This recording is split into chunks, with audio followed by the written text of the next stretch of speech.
감사하게 하시고 그런에서 더 큰 감사를 경험하는 복된 삶이 되게 하여 주시옵소서. 아멘. 헌금을 드렸습니다. 바친 손길들 복되게 하시고 쓰이는 곳에 하나님의 역사가 크게 하시고 약속하신 대로 복으로 채워주시며 베풀며 꾸어주며 또 하나님의 역사에 크게 쓰임받는 귀한 개인, 가정, 산업 되게 하시고 오천교회가 되게 하여 주시옵소서. 아멘. 말씀을 전하며 들을 때에 새겨듣게 하시고 그 말씀 안에 주시는 생명의 풍성함을 더욱 누릴 수 있는 은혜가 있게 하여 주시옵소서. 아멘. 예수님의 이름으로 기도하옵나이다. 아멘. 네, 인터넷 백과사전 위키백과라고 하는 사전을 검색해 보니까 추수감사절은 전통적인 북아메리카의 휴일로 미국의 경우 11월 넷째 목요일에 캐나다에서는 10월 둘째 월요일에 기념한다 이렇게 되어 있습니다. 추수감사절에 미국인들은 한국의 추석과 같이 가족들끼리 모여 파티를 열어 칠면조를 비롯한 여러 음식을 만들어 먹는다고 합니다. 대부분의 학교와 직장에서는 추수감사절 다음 날인 금요일을 휴무로 하여 총 나흘 동안 쉬게 한다. 이게 그 백과사전의 기록이에요. 모든 종교는 수학을 한 후 그리고 특정한 때 감사기도나 특별한 감사의식을 하는 것이 보편적입니다. 추수잔치의 양상을 갖는 거죠. 사실 우리는 추수하면 추석을 생각하고 그때는 음력 8월 15일로 대략 9월 중순쯤으로 추수가 되고 있거나 또 되어진 상태의 때가 이제 추석이죠. 우리는 추수 그러면 추석을 생각하기가 쉽습니다. 더구나 여기는 논과 밭농사는 추수되었지만 바다 농사는 이제 미어 끼고 심고 그러니까 이제 추수할 때가 아니고 씨를 뿌려야 될 때예요. 지금 열심히 미역을 끼고 있어요. 구버전이죠, 구버전. 지금은 기계로 착각 하지만 지금은 농사를 시작하는 때예요. 또 좀 있으면 이제 아마 다음 주부터요. 어제 저녁에 톳 깼다고 그러고 이제 부동을 달기 시작하겠죠. 왜 바다에 아무것도 없어요? 우리 선교사님이 물어보더라고요. 아침에. 아직은 부동을 안 따라서 그래요. 이제 조금씩 자라면 이제 무게가 생기니까 가라앉지 않도록 점차 나중에 겨울쯤 되면 이제 바다가 쫙 밭이 되는 거죠. 그래서 한국 개신교의 추수감사절 전통은 선교사들의 선교 활동으로 1921년 감리교회와 장로교회의 협의에 의해서 매년 11월 셋째 주일이 기준이 되어서 교회 절기로 지켜오고 있습니다.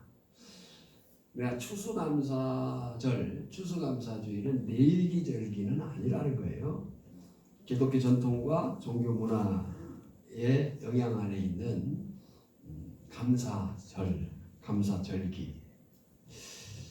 이런 이해에서 추수하면 감사하면 열매, 수확을 생각할 수 있기에 오늘 말씀 제목을 어떤 사람이 열매를 맺는가라고 정하고 함께 은혜를 나누고자 합니다. 아멘. 예수님은 자신이 이 땅에 오심의 이유를 요한복음 10장 10절에서 이렇게 말씀하셨습니다. 내가 온 것은 양으로 생명을 얻게 하고 더 풍성히 얻게 하려는 것이라 그랬어요. 양으로 생명을 얻게 하고 더 풍성히 얻게 하려 함이라. 그래서 많은 사람이 이 풍성한 생명의 사랑을 마음껏 마시고 심지어 남들에게까지도 나누어 주면서 삽니다. 반면에 어떤 사람들은 이 풍성한 사랑, 풍성한 생명이 무엇인지조차 모르고 일생을 살아가는 경우도 있습니다. 왜 이런 차이가 있을까요? 예수님은 분명히 생명을 얻게 하고 더 풍성히 얻게 하려고 왔다. 그로 인해서 어떤 사람들은 생명을 얻고 더 풍성히 얻고 나눠주며 사는 반면에 어떤 사람들은 그 생명의 있음조차도 모르고 사는 경우가 있게 되는가?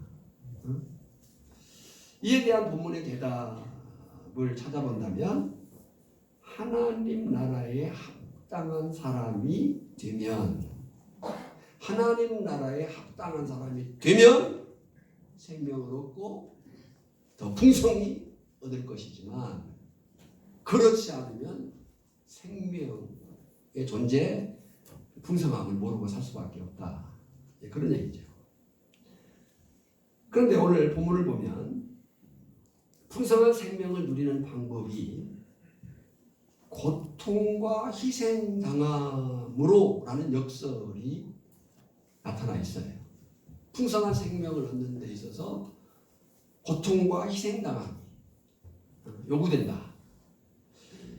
오늘 여기 본문 51절은 누가복음뿐만 아니죠. 마태, 마가, 누가, 공관복음, 또 요한복음까지도 포함될 수 있겠죠. 복음서에 있어서 예수님의 공생애의 중요한 구본이 되는 그런 구절입니다.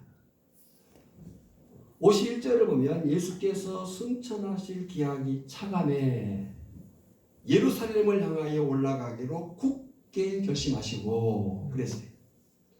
우리가 마태, 마가, 누가, 요한복음을 이렇게 펼쳐놓고 함께 연결시켜 보면은 공적으로 예수님이 예루살렘에 4번 올라가십니다.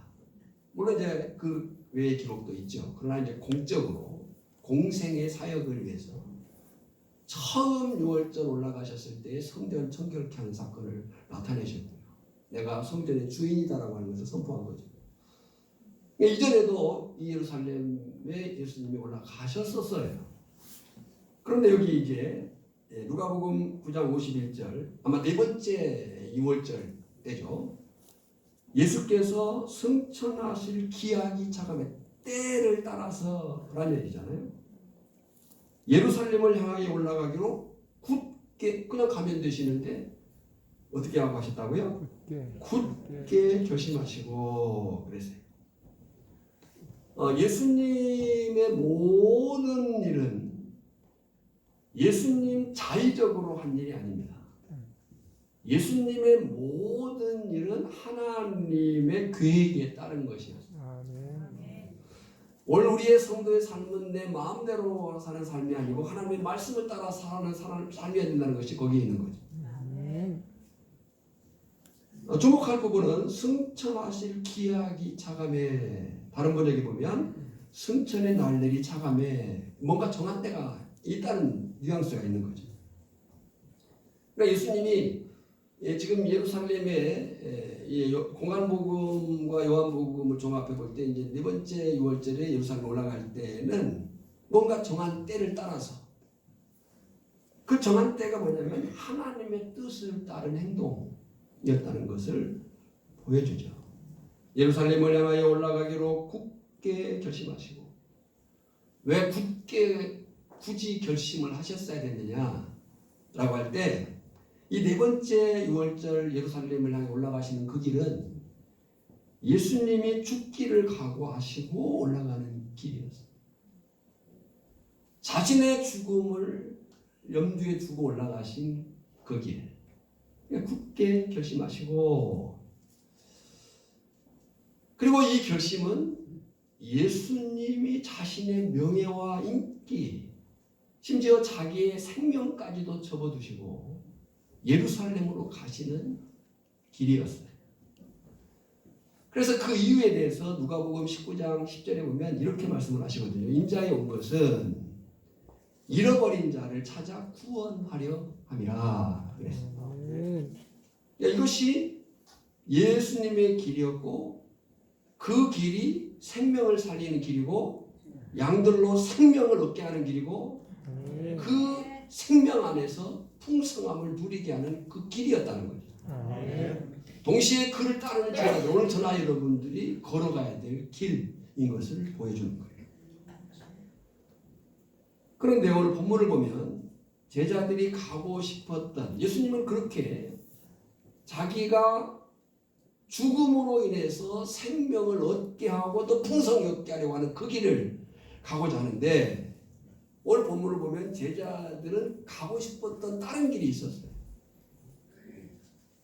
제자들이 가고 싶었던 다른 길, 세 가지 길을 엿볼 수 있는데, 그 부정적인 모습 속에서 그들이 가고 싶었던 길이 나타나는 거죠. 그래서 오늘 저는 이 부정적인 모습에서 우리 자신을 살피고 예수님이 죽으심으로 인해서 생명을 얻게 하고 더 풍성히 얻게 하는 그 길을 가지는 반면에 제자들은 자기들이 가고 싶었던 길이 있었던 거죠. 그 길을 살펴보면서 하나님 나라에 합당한 자가 누구고 우리 자신이 그런 사람이 되어야 할 것을 바라면서 말씀을 묵상하고 함께 은혜 나누기를 원합니다. 그렇다면 생명을 얻고 그 생명, 그 열매를 맺게 하는 사람은 어떤 사람일까? 첫 번째는 자신의 명예나 자존심으로가 아니라 하나님의 뜻과 주님께 대한 충성으로 일하는 사람일 것이다 는 거예요. 지금 52절로 55절에 보면 한번 같이 읽어볼까요? 사자들을 앞서 보내심에 그들이 가서 예수를 위하여 준비하려고 사마리아인의 한 마을에 들어갔더니 예수께서 예루살렘을 향하여 가시기 때문에 그들이 받아들이지 아니하는지라. 제자 야고보와 요한이 이를 보고 이르되 주여 우리가 불을 명하여 하늘로부터 내려 저들을 멸하시기를 원하시나이까? 예수께서 돌아보시며 꾸짖으시고 그랬어요.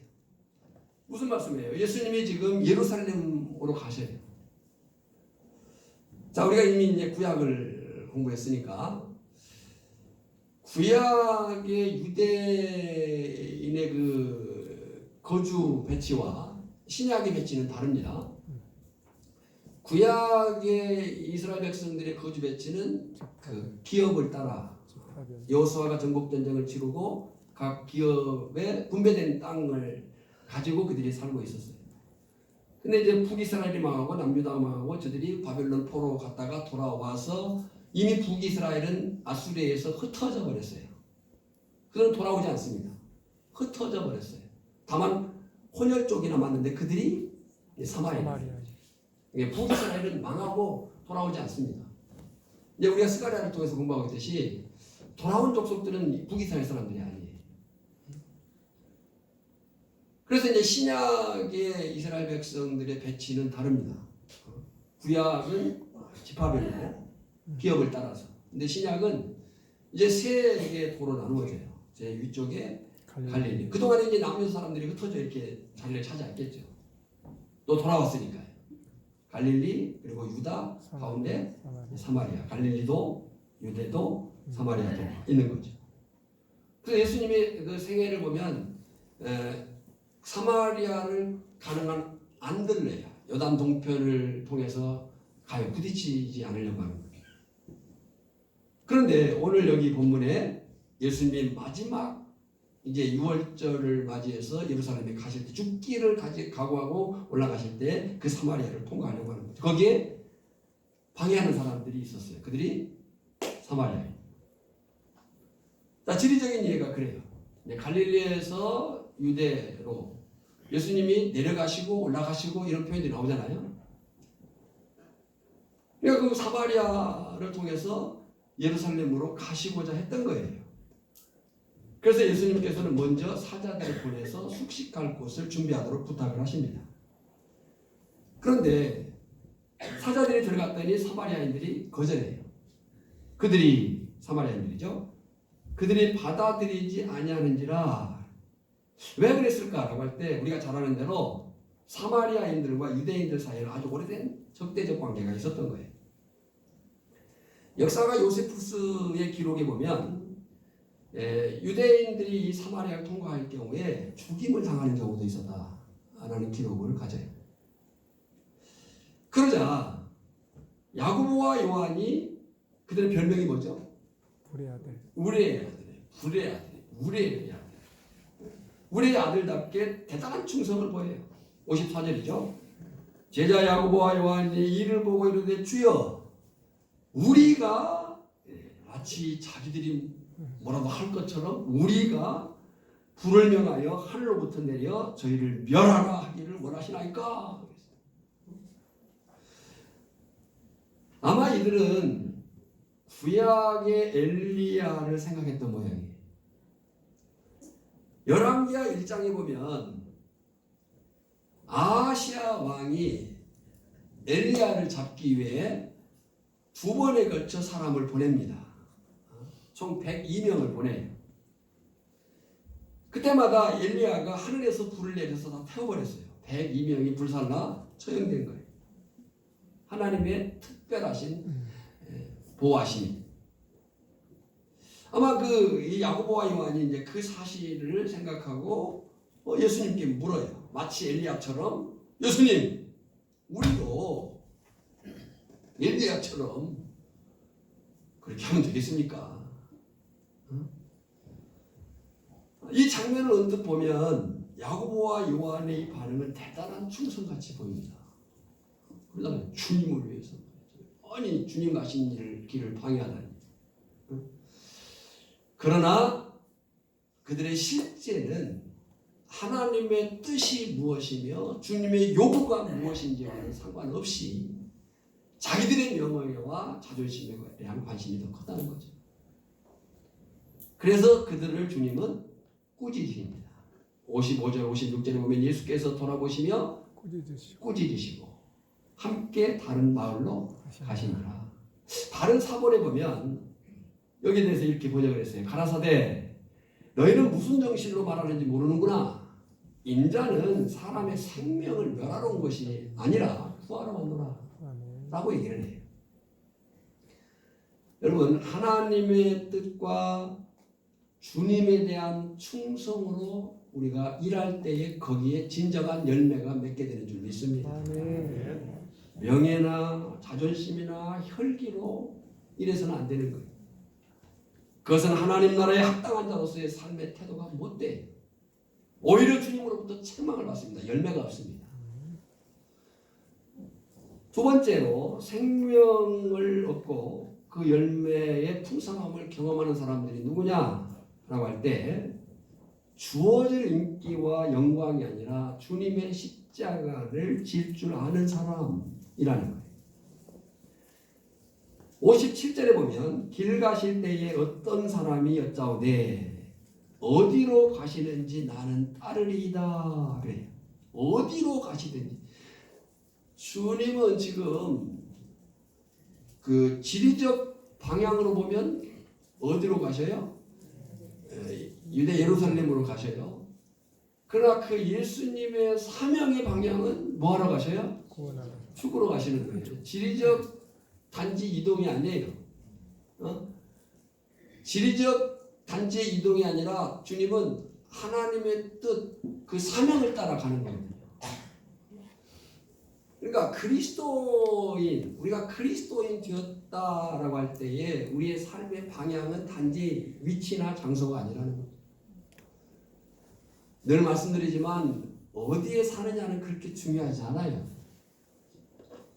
어디에 사느냐가 중요한 게 아니고 어떻게 사느냐가 중요한데 사명자로 사는 것이 중요하다. 아멘. 고아 별장에 산다 할지라도 사명 없이 저 가운데 산다고 한다면 그건 망할 인생이고요. 초라한 어떤 공간에 있다 할지라도 정말 남이 알아주지도 도와주지도 않는 그런 현장에 산다 할지라도 거기서 주의 뜻을 따라 산다면 거기에 생명의 길이고 그것이 열매 맺는 길이고 그게 하나님을 기쁘게 하는 길이 있습니다. 아멘. 우리가 대한민국 땅끝 거금도 거금도를 들어와서도 한 25분 정도 들어와야 되니 5천리에 사는 이유는 어쩌다 사는 것도 아니고 어쩔 수 없이 사는 것도 아니고 하나님의 그 뜻하심을 따라 이곳에 살고 있는 줄 믿습니다. 그게 살아내야 되는 거예요, 여기서. 네. 그러니까 그리스도인의 삶은 단지 장소, 위치, 이동이 아니에요. 사명을 따라. 예수님이 그 길을 가고 계신 거예요. 그런데 어떤 사람이 짜오되 어디로 가시든지 나를 따르리다. 이 말을 보면 아주 고마운 말이죠. 지금 주님이 죽으러 가시는데 자기가 같이 하겠다는 거예요. 함께 해주겠다는 거예요. 의리 있는 말이죠. 충분히 칭찬할 만한 말이에요. 그런데요, 주님은 전혀 다른 반응을 보이시죠. 58절에 보면 예수께서 이르시되 여우도 굴이 있고 공중에 새도 집이 있으되 인자는 머리 둘 곳이 없다 하시고 그랬어요. 왜 그렇게 하셨겠어요? 주님을 따르겠다고 하는 이 사람의 마음속에 잘못된 것들이 들어있다는 것을 주님이 보셨기 때문이에요. 먼저 37절을 한번 보면요. 왜 그들이 그런 잘못된 인식을 가졌을까? 우리가 자칫 잘못된 인식을 가질 그런 그 요인이 뭘까? 37절을 보면 이튿날 산에서 내려오시니 큰 무리가 맞을세. 네, 그랬어요. 많은 무리들이 예수님이 산에서 내려오니까 맞았어요. 그리고 그 어간에 어떤 일이 있었냐면 아이를 고치는 사건이 나와요. 39절에 귀신이 그를 잡아 갑자기 부르짖게 하고 경련을 일으켜 거품을 흘리게 하며 제자들이 그 일을 해결하지 못할 때에 예수님이 그 일을 해결하셨어요. 그리고 43절에 보면 사람들이 다 하나님의 위엄에 놀라니라 그랬어요. 다 그 행하시는 모든 일을 놀랍게 여길세 그랬어요. 우리가 예수님의 많은 행적 속에서도 예수님이 어떤 그 이적과 기적을 행할 때 거기에 사람들이 몰려오잖아요.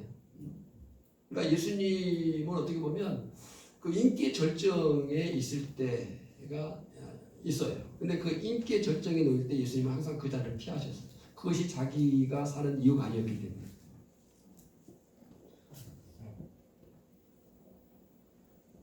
이 사람들은 이 어떤 사람, 그 어떤 사람 속에 감춰져 있는 그 사람들은 자신도 주님을 따라가면 인기를 누리고 영화를 누리고 아마 수지 맞을 인생을 살 수도 있겠다라고 하는 생각을 가질 수 있겠죠.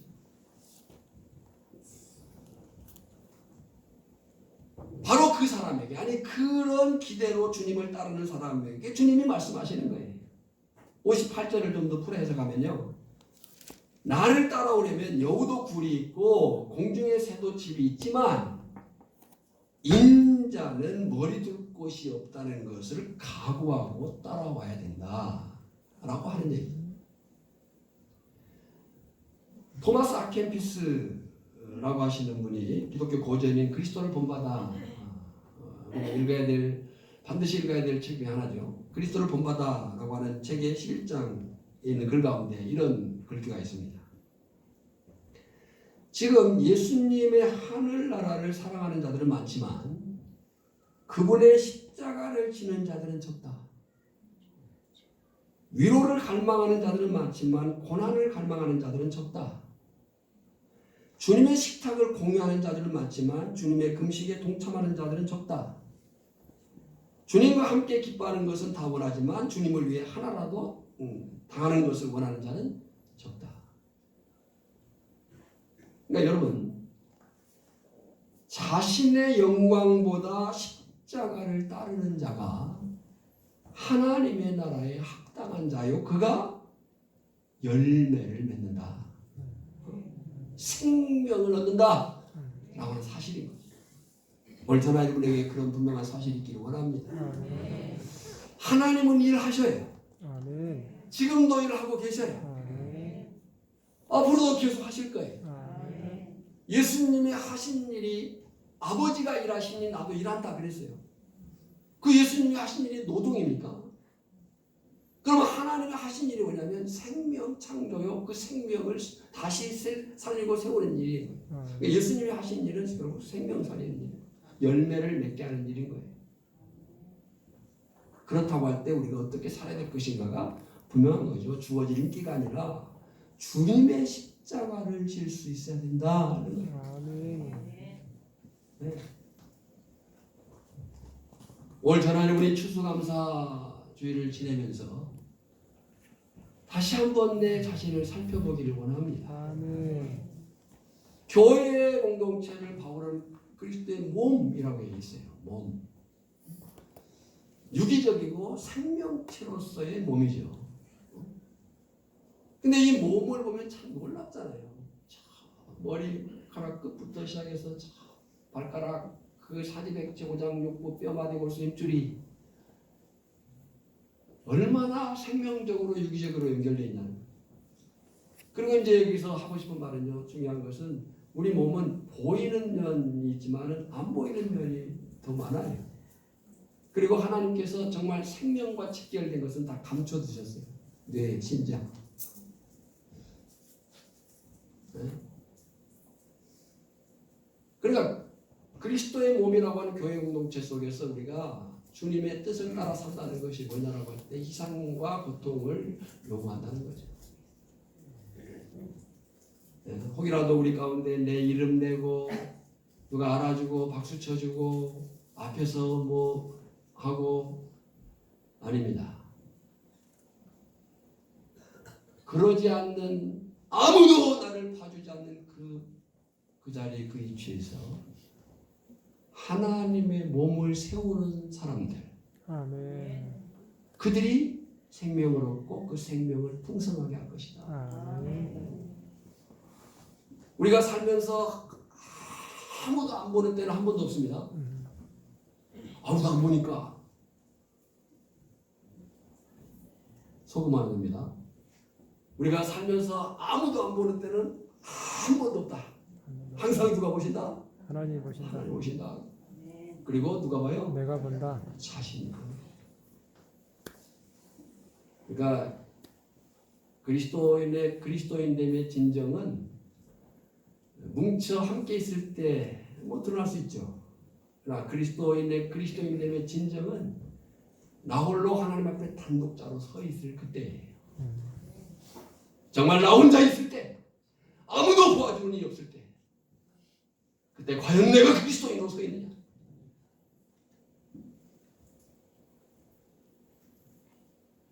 어쩌면 코로나19가 우리에게 도전하는 음성이 그것이 아닐까.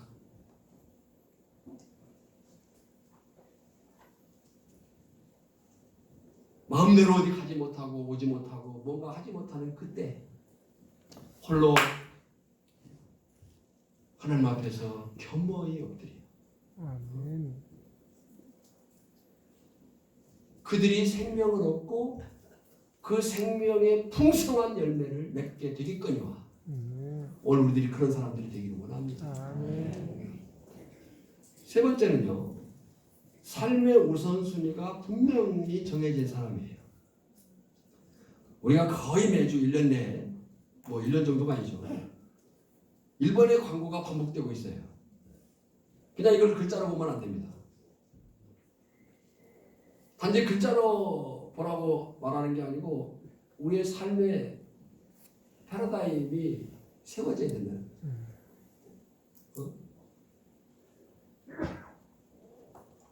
그게 뭐예요? 매주 반복되는 광고가 성도는 바쁜 순서가 아니라 중요한 순서를 따라 사는 사람인 것을 항상 기억하셔서 우리가 살다 보면 바쁠 때가 있어요. 바쁜 일 해야죠. 그런데 그 바쁜 일을 따라서 살다 보면 이제 이 사람은 쫓기는 사람이 되는 거예요. 바쁜 일을 할 때가 있지만은 그 바쁜 일만 따라 산다면 그는 쫓기는 인생이 되는 거예요. 그 바쁘다 할지라도 아무리 바쁘다 할지라도 중요한 것은 해야 되는 거예요.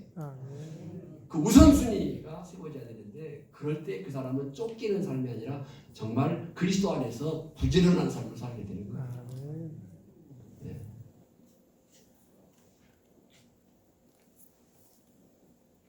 자, 59절, 61절 한번 같이 볼까요? 시작. 또 다른 사람에게 나를 따르라 하시니 그가 이르되 나로 먼저 가서 내 아버지를 장사하게 하옵소서. 이르시되 죽은 자들로 자기의 죽은 자를 장사하게 하고 너는 가서 가서 하나님의 나라를 전파하라 하시고 또 다른 사람이 이르되 주여 내가 주를 따르겠나이다마는 나로 먼저 내 가족을 작별하게 허락하소서. 여기는 두 사람이 등장해요. 둘 다 주님을 따르겠다는 거예요. 그런데 상황은 좀 다르지만 동일한 점이 있어요. 그것이 뭐냐면 자기들의 일들이 있으니까 먼저 하고 이런 얘기예요. 당연한 일이죠. 그래서 주님은 그들에게 죽은 자들로 죽은 자를 손에 쟁기를 잡고 뒤를 돌아보지 마라 이런 얘기를 하셔요. 이 말씀을 오해하시면 안 됩니다. 가족을 무시한다든지 주님이 장례를 무시하는 건 아니에요. 우리가 성경 전체의 윤리를 보면 분명해지잖아요. 성경의 전체 윤리는 기독교는 윤리 종교는 아니에요. 진리의 종교예요. 그 진리 안에서 우리는 윤리적인 삶을 이루어가는 거거든요. 근데 그 그리스도인된 우리는 부모를 잘 섬겨야 되고, 그렇죠? 약속 있는 계명이에요. 부모 공경은. 네. 부모를 잘 섬겨야 되고 또 대인 관계도 좋아야 되죠. 우리는 하나님의 말씀, 하나님이 누구이며 하나님의 말씀, 뜻하신 말씀이 뭐냐를 성경을 통해서 본다 그랬어요. 근데 불신자들은 그 불신자들이 보는 성경은 누구라고 했어요? 그리스도인. 우리 한 사람 한 사람이 성경인 거예요. 한번 따라합시다. 불신자들이 안 믿는 남편이 안 믿는 친척이 좀 소리가 작아졌어요. 감당 좋아요. 그 다음 말이 이제 다시 안 믿는 남편이 안 믿는 아내가 안 믿는 이웃이 보는 성경은 나다. 여러분이 우리가 성경인 거예요. 안 믿는 사람들은 성경 미안하지만 믿는 사람도 성경 잘 안 읽는데 안 믿는 사람이 성경 읽을까요? 그러니까 안 믿는 사람들이 보는 성경은 우리예요. 그러니까 우리가 잘해야 돼요. 예수 믿는 사람이요 믿지 않는 사람보다 인정이 더 넘쳐야 돼요. 아멘. 아멘.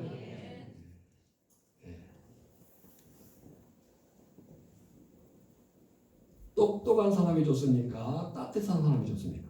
따뜻한 사람. 알기는 잘하는. 알기는. 아니 진짜로 똑똑한 사람이 좋아요? 따뜻한 사람이 좋아요? 따뜻한 사람. 똑똑한 사람 옆에 사람이 많이 보일까요? 따뜻한 사람 옆에 많이 보일까요? 따뜻한 사람 옆에 많이. 할렐루야. 제가 이제 개인적으로 그 멘토로 삼으신 몇 분들이 계셔요. 이미 돌아가신 분도 있고 지금 현역으로 활동하신 분도 있는데 그분 중에 한 분이 현역 목회자 중 한 분이 계셔요. 제가 인격적 멘토로 그분의 글과 또 그분의 강의나 뭐 직접 얼굴을 뵙거나 교제한 적은 없어요. 공간도 다르고 그렇기 때문에 근데 제가 개인적으로 이제 그분을 멘토 삼아서 닮고 싶은 분들이 있잖아요. 근데 그분이 성결교단의 청파교회, 서울 청파교회를 신부하시는 아직 현역입니다. 김기석 목사님이 계셔요. 예. 그분의 이제 그 글과 강연들을 보면서 그 정리한 것 중에 하나가 뭐냐면 사람이 나이가 든다는 것, 신앙이 성숙해진다는 것이 뭘까? 라고 할 때 그분이 이런 얘기를 해요. 사람이 나이가 든다는 것은 원만해지는 것이다. 어떻게 원만합니까? 그러면서 그분이 그런 얘기를 덧붙이거든요. 젊었을 때 매력은 까칠합니다. 그죠? 어릴 때 젊었을 때 그 매력은 까칠함.